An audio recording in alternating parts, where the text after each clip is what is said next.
오늘 우리에게 주시는 하나님의 말씀은 요한복음 19장 30절 말씀입니다.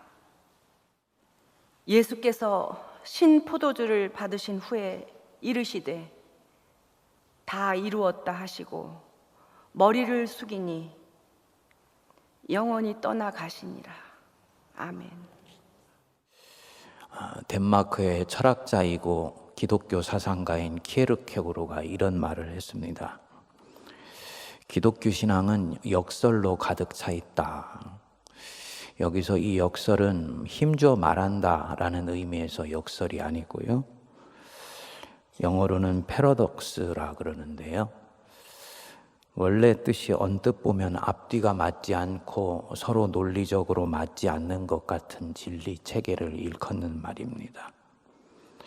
이순신 장군이 마지막 전투가 될 수 있는 전쟁터에 나가면서 한없이 위축되어 있고 움츠러들어 있는 병사들에게 말했지요. 생즉사, 사즉생이다. 살려고 하면 죽을 것이고 죽으려고 하면 살 것이다. 이게 바로 역설입니다.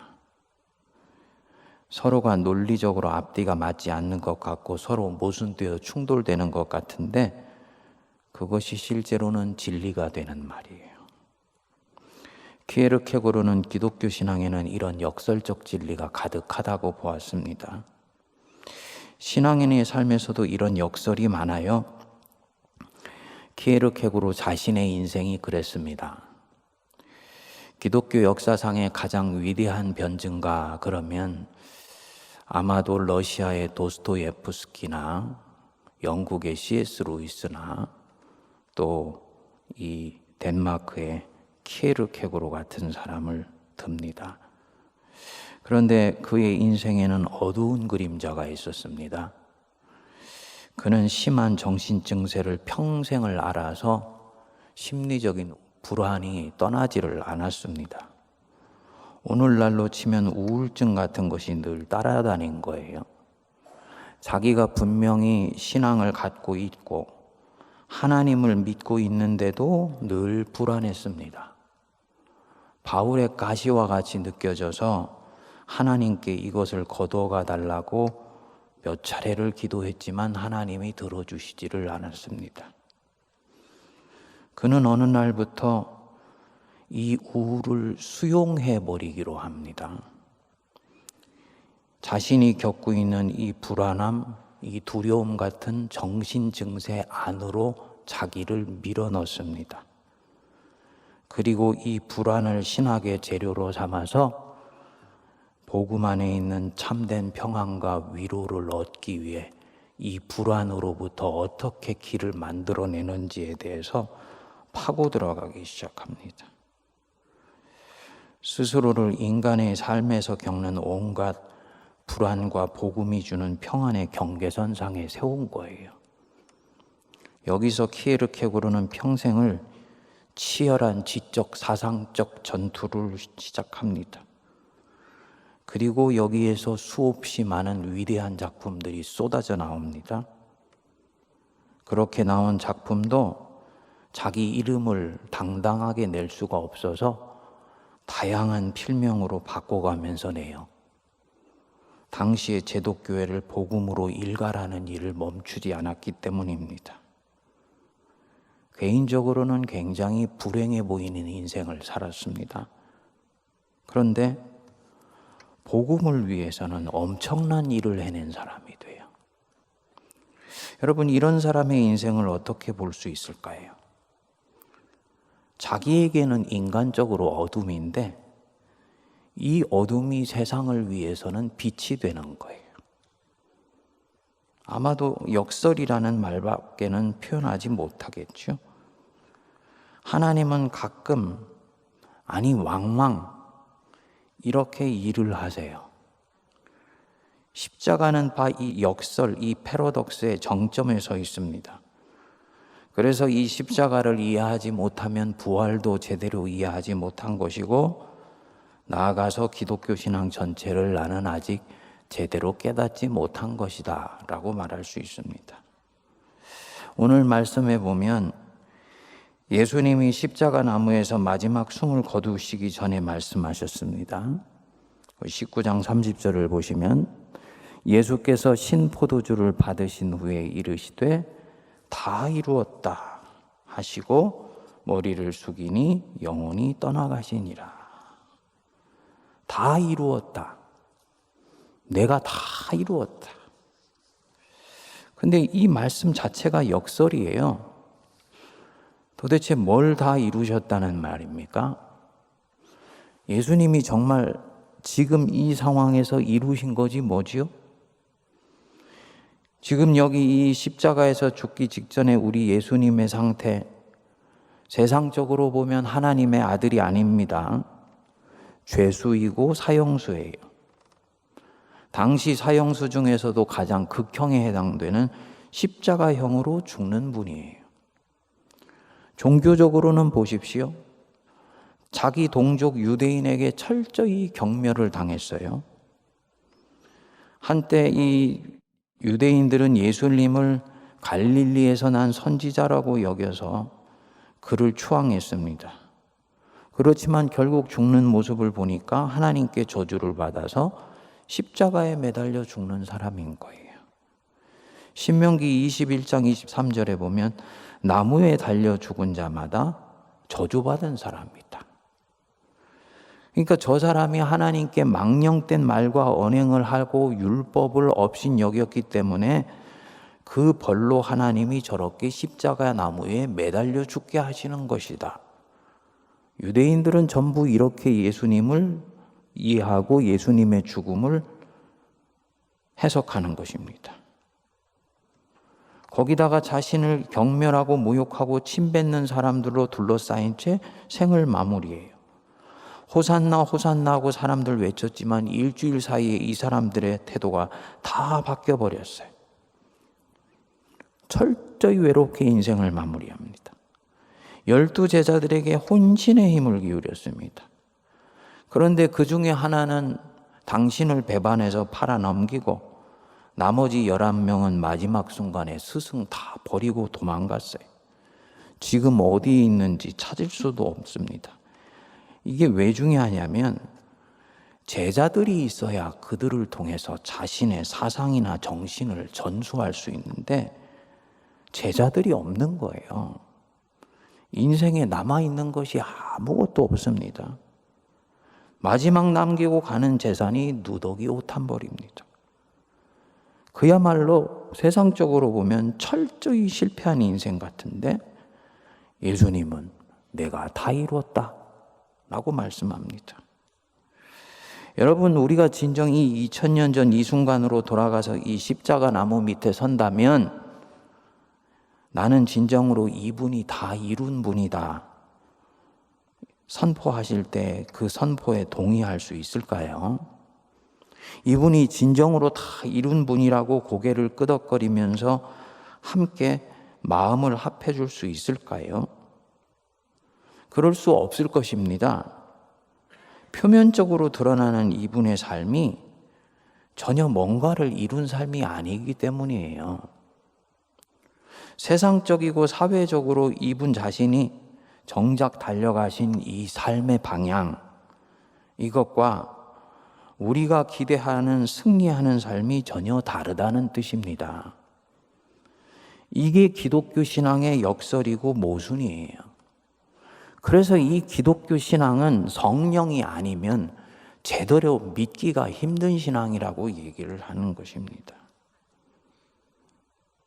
기독교 진리는 역설로 가득 차 있기 때문에.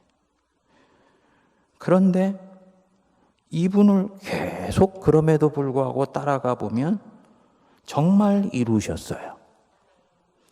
뭘 이루셨냐? 당신의 죽음을 통해 모든 것을 이루셨습니다. 예수님의 죽음을 받아들이는 순간 예수님의 삶이 전혀 다른 각도에서부터 보이기 시작합니다. 예수님의 이 죽음이 하나님께 받아들여졌어요. 그래서 그의 죽음은 한 사람의 죽음으로 끝나지 않았어요. 온 인류의 죄악을 짊어지고 죽은 속죄의 죽음이 되었습니다. 이 죽음이 인류 역사상 누구도 해내지 못한 일을 해내게 만든 거예요. 키에르케고르가 자기가 갖고 있는 불안을 밀어내거나 던져내려고 몸부림쳐보다 안 되니까 어쩔 줄 모르고 쩔쩔매진 것이 아니고 그 불안 속으로 쑥 들어갔잖아요. 그리고 그 불안을 해부해내면서 복음으로 가는 평안의 길을 철학으로 설명해내기 시작한 거예요. 예수님의 죽음을 보면 이와 유사한 그림자들이 보입니다. 그러니까 죽음 자체에 직면하여서 그 죽음 속으로 예수님이 뚫고 들어가세요. 그리고 그 죽음 너머에 있는 생명의 길을 찾아내세요. 더 적나라하게 얘기하면 죽음 속에 뭔가가 있다는 것을 인류 역사상 처음으로 발견해 내신 거예요. 아마도 요한은 창세기 2장에 나오는 하나님의 말씀을 염두에 두면서 이 말을 했지도 몰라요. 네가 이 선악을 알게 하는 나무를 먹으면 정령 죽으리라. 먹었습니다. 그러면요, 우리가 인정하건 인정하지 않건 예수님을 알기 전에 모든 사람들은 다 죽은 자들이에요. 육신의 호흡은 하고 있지만 영적으로 정신적으로는 다 죽은 자들이에요. 생명은 어떻게 얻는 것이냐? 죽음의 죽음이 생명이에요. 죽음을 뒤집어 엎는 새로운 죽음이 있을 때만 생명이 오는 거예요. 그러니까 이 죽음 너머에서 자기를 죽이심으로써 생명의 길을 여셨다라는 거예요. 그럴 때만이 이거 다 이룬 것이라는 말씀이 이해가 되는 것이죠. 우리한테 죽음은 끝입니다. 죽으면 그걸로 상황 종결이에요. 그런데 그게 아니었던 거예요. 죽음은 죽음 자체가 아니고 얼마든지 의미를 갖고 가치를 가지고 죽음을 직면하면 그 죽음은 오히려 생명의 길을 연다라는 것을 보여주는 거죠. 자기는 죽지만 많은 사람을 살리는 길이 열릴 수 있는 것입니다. 요한복음은 이 부분에서 생명을 얻는 길을 분명히 알고 있는 거예요. 요한복음이 말씀하죠. 한 알의 밀알이 땅에 떨어져 죽지 않으면 한 알 그대로 있고 죽으면 많은 열매를 맺느니라. 이 진리가 지금 이 순간에 그대로 이루어진 것입니다. 떨어져서 썩고 문드러지고 죽으면 오히려 많은 열매를 맺어요. 그렇지 않고 자기를 지키겠다고, 자기 존엄성 지키겠다고, 내 주체성 지키겠다고 한 알의 밀알이 땅에 떨어져 땅에 썩지 않고 그대로 있으면 그것은 그냥 그 한 알 그대로 있다가 흔적도 없이 사라져가는 것입니다. 역설적 진리이죠. 내가 다 이루었다. 이제 죽기 때문에 이룬다는 것입니다. 내가 썩어지면은 다 이루어지는 거예요. 물론 이 결론이 하루아침에 나오신 것은 아닐 거예요. 예수님이 이 십자가의 밤을 수용하시기까지 얼마나 많은 시간을 하나님하고 씨름을 했겠습니까? 하나님, 왜 내가 죽어야 하는 것입니까? 왜 나여야 하는 것입니까? 이 잔을 내게서 옮겨주실 수는 없는 것입니까? 왜 아버지와 함께 이런 씨름을 하지 않았겠습니까? 그런데 이 길이 결국은 만백성을 살리는 유일한 길이신 것을 알고는 기쁨으로 순종하기로 결단합니다. 성도님들, 우리도 마찬가지입니다. 죽어야 삽니다. 목사가 죽어야 교회가 살고요. 교인들이 죽어야지 교회가 삽니다. 근데 요즘은 그렇게 얘기해요. 목사는 교인들 보고 죽으라 그러고요. 교인들은 목사 보고 죽으라고 합니다. 그러니까 결국은 서로가 아무도 안 죽더라는 거예요. 그러니까 교회가 죽는 거예요. 죽어야 살아요. 죽고 썩고 가슴이 아파봐야지 결국 누군가를 살립니다. 도대체 나를 왜 이런 자리로 보내셨을까? 처음엔 끙끙거리면서 주님께 기도하지요. 나중에는 알게 됩니다. 허락하셔서 이루어진 부르심이구나. 어떻게 해야 됩니까? 주님 붙들고 가면 승리하는 거예요. 나를 부르신 하나님의 뜻 이룰 수 있습니다. 원수는 우리 보고 그렇게 살라고 하지 말아요. 야, 그거 받은 대로 돌려줘야 돼. 그거는 정의롭지 않고 공의롭지 않아. 그들이 행한 일에 합당한 응보를 받아야 되는 것이요. 근데 십자가에 달리신 하나님은 말씀하세요. 사랑하는 아들 딸아, 너 그렇게 할 권리가 있다. 하지만 정말 어떻게 하는 것이 하나님의 뜻이 이루어지는 것인지 한번 생각해 봐라. 그리고 그렇게 할 수 있으면 너를 죽여라. 그게 결국은 너도 살고 하나님의 나라가 네 인생에서 이루어지는 길이다. 실제 있었던 일입니다. 어느 교회 목사님한테 해괴한 소문이 들리기 시작했습니다. 여자 성도 하나가 아이를 낳았는데 이 아이가 목사님 아기라는 소문이 들린 거예요. 교회가 발칵 뒤집혔습니다. 여자 성도한테 사실을 말하라 하니까 여자 성도가 고개를 끄덕끄덕거리더라는 거예요. 목사님과 한때 마음을 통하다가 이렇게 되었다고? 목사님이 여태까지 목회를 너무너무나 신실하게 잘해오셨는데 그만 치욕스럽고 불명예스럽게 교회를 떠나게 되었습니다. 교회는 법적으로 문제를 삼으면 교회가 더 시끄러워지게 되니까 당사자들 다 널러서 덮고 목사님한테는 법적인 문제는 따지지 않을 테니 조용히 나가달라고. 목사님 10여 년 이상을 목회를 하셨는데 빈털터리로 내쫓듯이 떠나시게 한 거예요. 시간이 한 7년 정도 지나게 되었을 거예요. 여자가 어느 날 진실을 토해냈습니다. 사실 이 아이는 목사님 아이가 아니고 제가 다른 사람과 불륜을 저질러서 그렇게 된 거라고. 목사님과는 아무 상관이 없다고. 그때는 너무 두렵고 무서워서 목사님 핑계댄 거라고. 교인들이 듣고 너무너무나 어처구니가 없는 거지. 자신들이 제대로 진실로 파악하지 않고 목사님 그렇게 떠나보낸 것이 가슴에 후회가 파도처럼 밀려오게 되는 거예요. 근데 이미 상황은 종결된 걸 어떻게 합니까? 이 목사님이 도대체 어디 계신지 찾을 수 없었는데 수소문하고 수소문해서 찾아보니까 저 강원도에 있는 탄광촌에서 막리를 하고 계시더래요. 목사님 찾아가서 결국은 물었습니다. 왜 목사님 그때 저희가 목사님 몰아칠 때 사실을 말씀해 주시지 않았습니까? 목사님이 빙긋이 웃으면서 말씀을 하시더래요. 내가 사실을 말하면 여러분들이 믿겠습니까?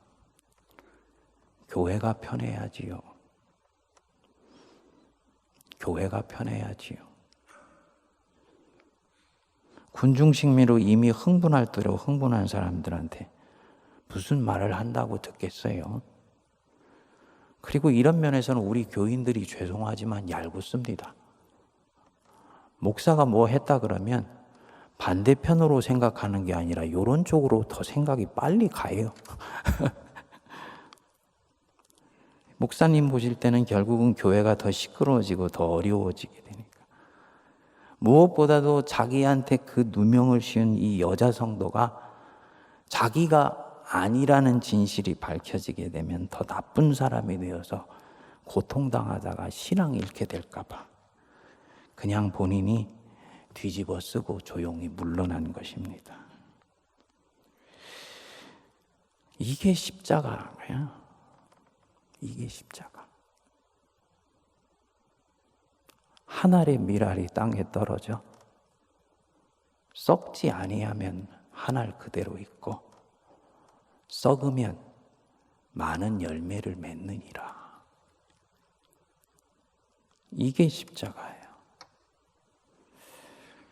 목사님은 결국 돌아오시지 않았습니다. 굉장히 그때는 아프셨겠지요. 근데 마음이 정리되고 난 데는 하나님만이 주시는 엄청난 내적 평안을 누리셨을 거예요. 진실이 무엇이냐가 가장 중요하기 때문입니다. 진실이 무엇이냐. 감사한 것은 교회는 이 목사님과의 만남 이후에 엄청난 충격을 받고 깨우침을 받았습니다. 예수 믿는다는 것이 뭔지를 진짜로 배운 거예요. 여러분, 억울한데 입 닫으라는 말씀이 아니에요. 학대를 당해도 참으라는 말이 아니에요. 십자가 신앙은 이 세상에서 약한 자, 가난한 자, 힘없는 자들이 힘 있는 사람들한테 마음대로 휘둘리면서 아무 소리 하지 말고 무기력하게 가만히 있으라는 얘기가 아닙니다. 십자가 신앙은 그게 아니에요. 십자가를 진다. 내가 다 이루었다.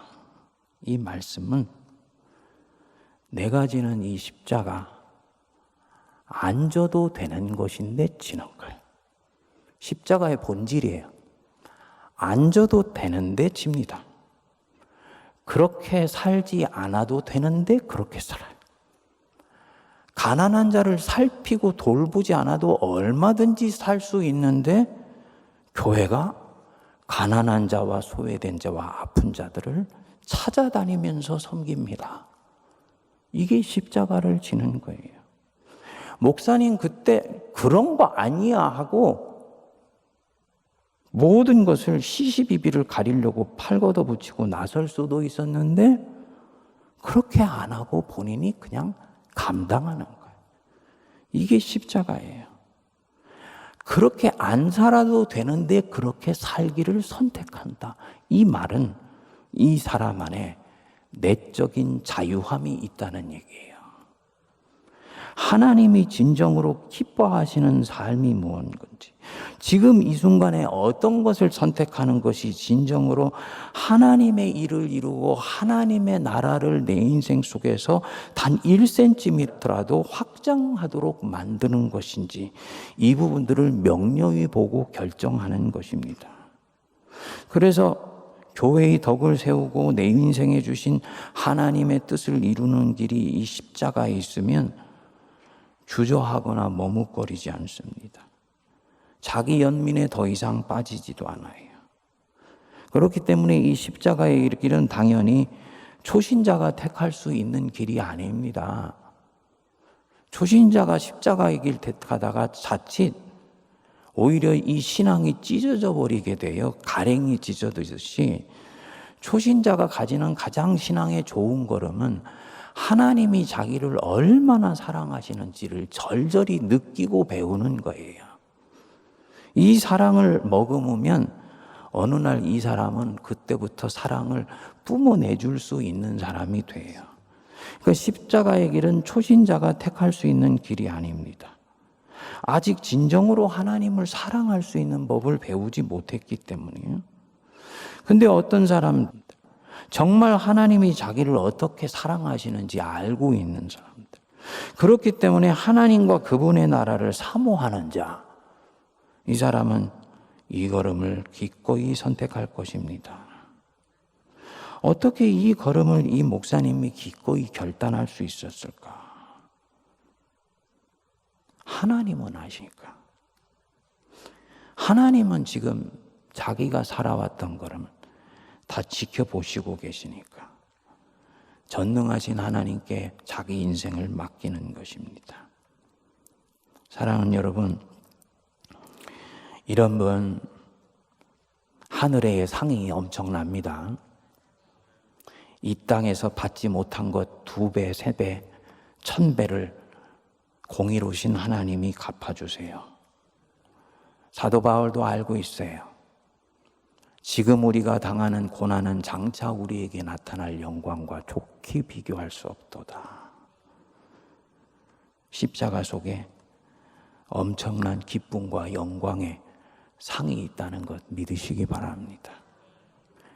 교회가 이 십자가를 지면요, 그 교회에 있는 성도들과 교회가 이유로 낳는 후손들뿐만 아니고 교회가 터하여 있는 국가와 민족이 복을 받습니다.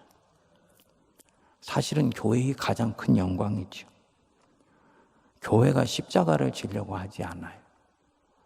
가난하고 힘든 사람들을 살피고 돌보려고 하지 않습니다. 억울한 자들의 신원을 풀어주려고 하지 않아요. 그러다 보니까 주님이 볼 때는 교회의 십자가가 보이지 않으니 주님이 그 교회에 복을 내리실 수가 없고 그 교회 때문에 교회가 속해 있는 나라와 민족에 복을 내리시지를 못하는 거예요.